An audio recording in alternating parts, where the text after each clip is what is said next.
pretty shaping tools. When I say that, look at the top right picture with the like little purple thing. I don't know what else to call those, but I found them at Michael's. They came in a pack. It was called a bone folder when I was in college. college. Okay. It was to fold paper as well. Okay, yeah, so those I got them a pack at Michael's for super cheap, and what it really helps do is create those layers. So if you put layers in, you can really gently push the Worbla into those. I also have a set of dental tools that I use. And a little more low-key in that first one. When I Where use that? my folder, I use a butter knife. You see the little stick in the very bottom? That's like a kebab, a bamboo kebab. And then there's So you can be creative. So, all right, apparently there's lots of ways to do it. Butter knife. And dental tools apparently are a thing too. Okay, so you can buy them on Amazon, like a little pack of them for like $10. Order those dental. All right, I've ordered 3 all right, apparently. Amazon Hot knife, distributors. this is gonna, I mean, you can get a hot knife because it'll make the Worbla easier to cut, but what I do personally is I heat it up a little bit with my heat gun. That makes it way easier to cut. You need to do it with scissors. Puffy paint, craft knife, and then we highly recommend, like we said before, dress form or a duct tape dummy because you can mold it onto yourself. That's totally possible, but it's way easier if you have. It takes time for it to cool, so you really don't want to sit there like I did a couple nights ago, waiting for this to cool on my arm. Yeah, I mean, a good 15 minutes, I'd say. 10, 15 minutes, I was hanging out there. Yeah, okay. That's cool. So, Because you're on Facebook. there's a couple different methods, a couple different, what's the word I'm looking for, like religions of Worbla. Techniques. Many people will, I'm sorry, my leg is driving me crazy. Many people will talk about sandwiching 2 layers of Worbla together over craft foam. And you know, there's no right answer. There's no, this is the way how you do it, this is the best way. It really depends on what you're making, but we do have some recommendations. So first I'm going to talk about 1 layer of Worbla. And we don't normally recommend this, but it worked out really well with my Batwoman mask. I was able to heat it up and mold it exactly to my face, around my cheekbones, around my nose. So when I put that mask on, it fits my face absolutely perfectly. It looked really cool. Oh, it looked really good. However, don't leave that in a place where it might get hot. Yeah, like on a road trip down to California. Yeah. So rip Batwoman mask. Oh. That was left in a hot car. Yeah, You know. yeah. So It that was won't melt actually in like hot sun. no. It was sun, but it was like It was like 15 hours. We were driving to Yeah. California. Yeah. it was right in direct sun. Yeah. It was in the back. Right in the back. I So. just mean like if you're standing careful. outside, your armor's not gonna like. Oh No. yeah. No. Bring a cooler full of The ice. cars get hot, so don't leave it in. One layer melts a lot easier than 2 layers or more. So Yeah, so you can use that method. I wouldn't use it for anything else though. This slide has a lot of information on it, so I'm just going to read it out loud to you guys. You can also sandwich a layer of craft foam between 2 layers of Worbla. This method can be useful for creating very stable pieces. You'll end up with a piece that is smooth on both sides. Start with the craft foam you cut out from your pattern. Use a Sharpie to trace about 1 inch around the foam. Flip the foam and then trace out 1 inch again from the Worbla, on the Worbla. Cut the Worbla and place the piece of foam in between these 2 pieces, ensuring that the shiny side is facing the craft foam. Heat, shape, and cut off the excess around the sides and sand down the seam. Does that make sense? Yeah. Okay. This method is particularly useful for creating boob armor. Start by molding one. It's true. Start by molding yes, one. it's It's how you do it, not gonna You lie. kind of have to. You can't really do a full piece of Yeah. craft foam in there. It's hard because of the roundness. Yeah, it's the shape of it. Anyone like to see the boob armor? And boob armor is not shaped like real boobs. They are It's different. spheres. They're round. So you start by molding 1 Not layer gonna of walk up the Worbla jerkin. over a styrofoam ball, whereas Katie has an acrylic. That's cool. You'll want to use Pam or Vaseline or hair gel to lube the surface of the ball. I used hair gel. Glue. Then you can glue your craft foam or rope or puppy paint or little plastic balls detailing to the surface of the rounded Worbla, and then heat another layer of Worbla over that. Or you can do it like I did and actually sandwich them together and then put the whole thing on it. You can do it a couple different ways. Yeah, that's true. Mhm. That's true. I personally like putting the detailing in the craft foam, because then I can just keep the layer over it and then push the Worbla up into And those as you can crannies. see, we both have different methods. Yeah, so there's no one And they right both way to do work. it. Yeah, they both totally work. And then ensure your detailing pops by using clay tools or a butter knife to mold the Worbla around the material underneath. You want to very gently push it in, because when it's hot, it can tear really easily. Which I've done, but Oh. it still looks Yeah. okay, and you can fix it with a tiny little piece of Yeah, Worbla like you can rolled totally up. and patch it stick in too, there. but wouldn't recommend it, because then you'll have to sand it, it's a pain in the butt, but it's possible. On the note of being hot, if your Worbla gets to the point where it's white, do not touch it. It hurts. You will burn yourself. I've done it often. I've done it. Katie's done it. I'm pretty sure cosplayers just No, don't okay. have We don't have fingerprints. fingerprints. Yeah. We're outside the government. And then the thin out Worbla can tear really easily. And then, oh, whoa, that's no. Okay, hold on. Technical difficulties. Oh, your Because Valkyrie of my looks fat so good. fingers. Okay. Nope, slide down. Alright, we'll go through it all again. Welcome. Yeah. This is the fast forward. Yep. So this is just make sure you guys are all paying attention, there'll be a test at the end.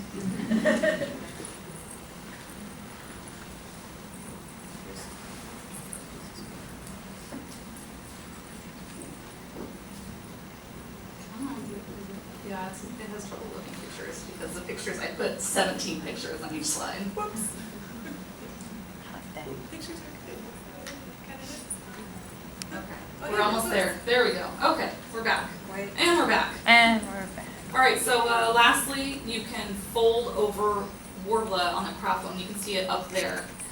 So this is what I do nearly 90% of the time, unless it's something special that I'm working on. It uses a lot less Worbla. Did we mention it was expensive? It's a little expensive. So you use a lot less Worbla, and it's still just as stable. So what you do is you take your craft foam and then cut out like 1.5 inches or 2 around the Worbla from the craft foam, and then you heat it up and fold it over. Make sure the shiny side is against the craft foam as well. Good, that's what I was doing too. Alright, perfect, and then we will go to Katie, she's gonna talk about some of the finishing aspects, the making it so that we can actually put it on ourselves, and then also about finishing, making it look nice once we actually got the shape we want. Okay, so there's a bunch of different ways that you can attach Worbla to yourself. I generally use little earrings, which are these little guys, with a piece of Worbla kind of folded over one side and then just attached directly onto the armor. And then I put like nylon webbing all over the place everywhere. But there's more ways than just that. Like you used magnets for I your did. Let's Valkyrie talk about that in a boots, second. right? Let's talk about zipper right now. This is on the screen. Okay, so We're going by the PowerPoint, Katie. I spent 6 hours. Okay, so let's talk about zipper. I did this thing for my Athena boots, where I put a zipper in the Worbla because it's supposed to be all the way around her calf. And apparently nobody had ever heard of this before, which I thought was funny because I did it with my shepherd armor a year ago. I tried and failed at this, by the way. I don't even try I anymore. haven't tried yet. So It's hard. what I actually did is I just took a separating zipper that was about the same size as the piece, and then I used barge, which is a contact cement that you can order on Amazon for like $20. Maybe that's why. I used hot glue last year and it didn't work very well, Yeah, no. but I used barge. Don't use hot glue on anything ever. I mean, on something, unlike your craft foam, but on things you expect to stay in your body. Yeah. Well, Do not if use it's hot glue. felt or feathers, you can use hot glue, it stays like crazy, but that's But not So- good stuff. not this.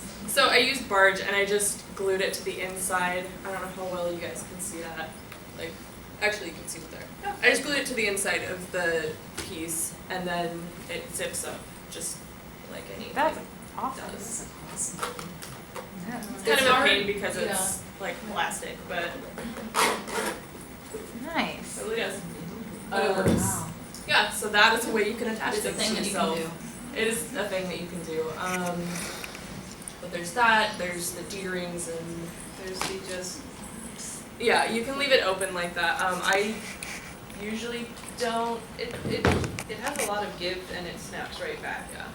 You can stretch it pretty far. And You then can it use snaps right an back. elaborate system of straps Or that. like I did. It was probably unnecessary, but it worked. Oh my god. And I use a lot of elastic too, just depending on the piece and where it has to go. You can use Velcro, but Is it Velcro? if it's in a place that it'll actually It's like so I stay can with take it off and Velcro. wash it if I want. Yeah, there you go. But there's tons of different ways. You can use lacing, which I think is on That's what this is. the boob plate too, in there. And the boot thing. I tend to like to punch holes in things, I guess. And then obviously there's like buckles that you can use too.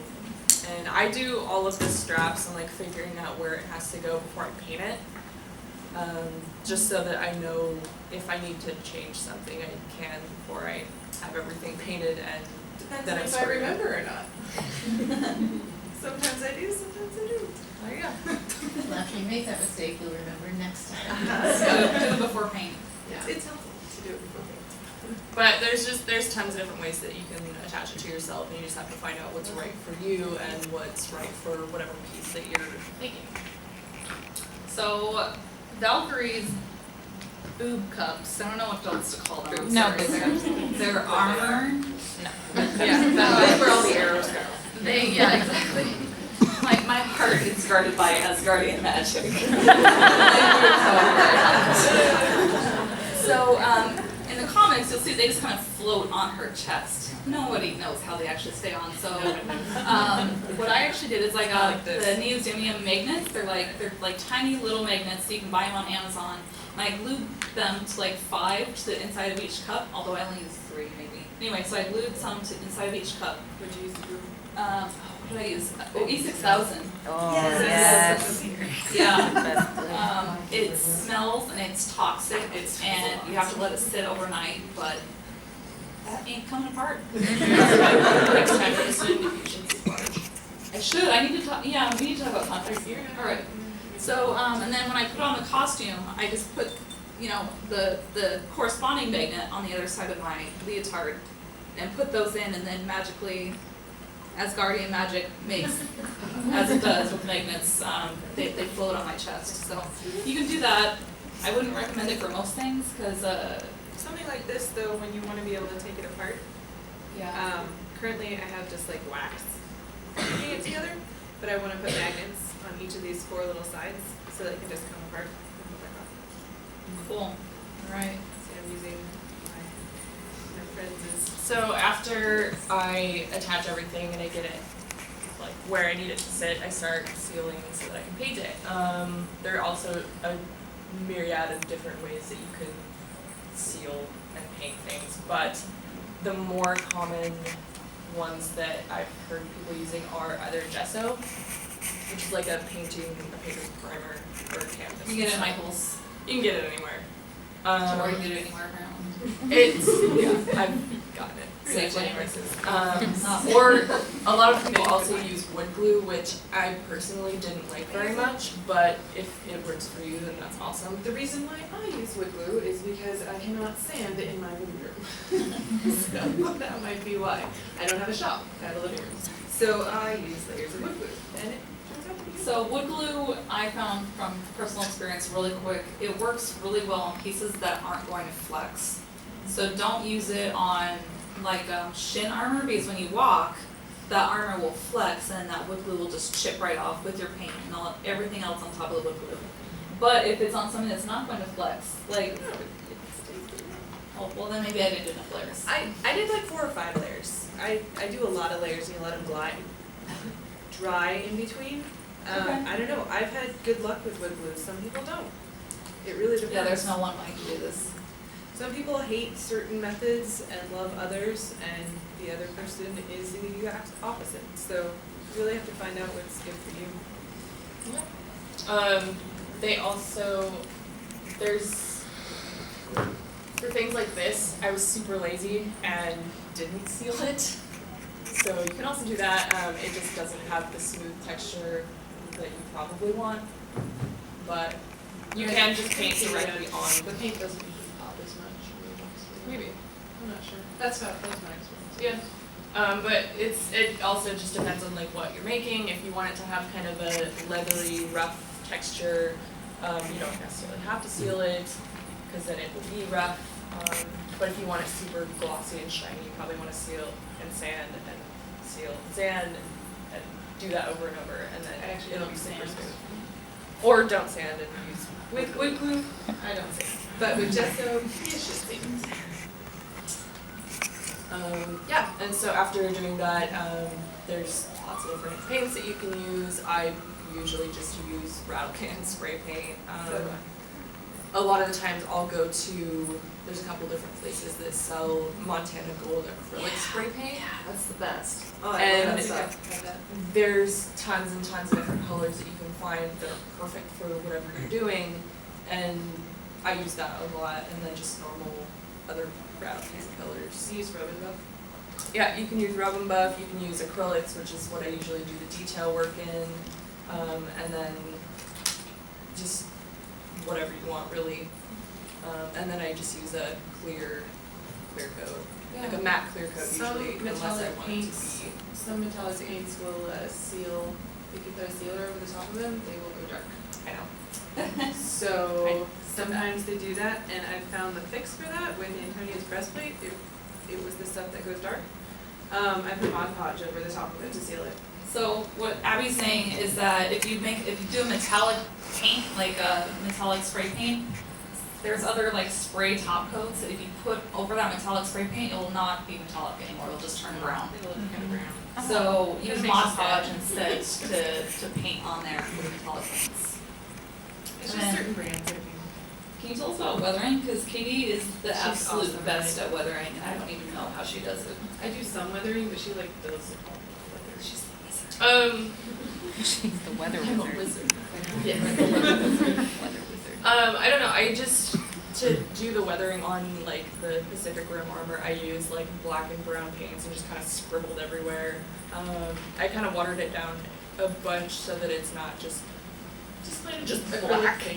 But that's basically what I did, like kind of rubbed it into the cracks and the Like where you joints think, and where you everything. think the dirt might build Yeah, up. anywhere Use that, like a paper towel. yeah, anywhere that, well, I use my fingers because I use don't your have paper hair, Or you use your fingers. Or your fingers. but anywhere that you think might get dirty and stay dirty, just rub your black or brown paint in those and they're weathered. Sweet. And then for a carbon fiber look, I also found that if you, so you know those non-slip mats, I put a picture up there, and you spray over that like one way and then the other way with like black and then silver, it'll look like carbon fiber. It's pretty rad. And we talked about top coat. By this point, you'll be pretty pleased with yourself or crying or both. And then non-metallic pieces look best with a matte top coat, you say? Yeah. Yeah. And then metallic pieces with the gloss, but do the Mod Podge with the metallic pieces. Yeah, it really depends. I mean, Rub and Buff, you don't have to.